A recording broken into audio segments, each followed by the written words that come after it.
Good morning guys. So we are driving now.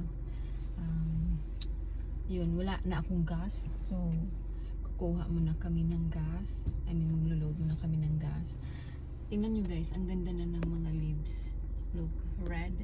Then dito, ito yellow yan siya. Hindi siya masyadong visible. Pero yan siya ay yellow. Then look at the sky. Yeah, red. So si asawa kasi naiwan niya yung kanyang phone.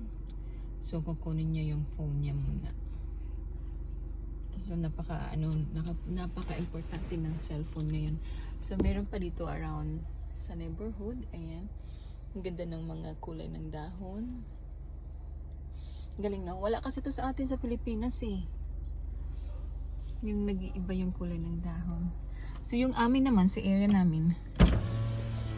Ayan. So look. Ayan, ano na siya. Wala ng dahon. Yun yung asawa ko, pabalik na. Nagdala din siya nung lagay ng aming grocery.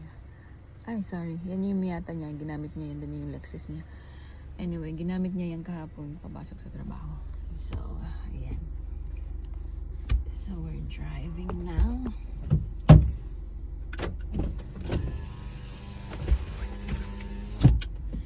Gasolina muna kami. Okay.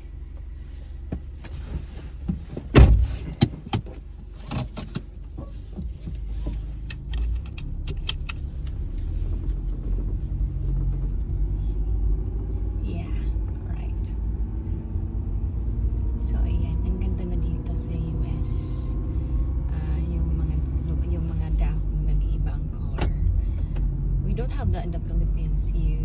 To change the color of the leaves, then eventually ano na siya, so since may stop sign, kailangan natin mag-stop as instruct ni asawa kasi baka makulitan ng lispo.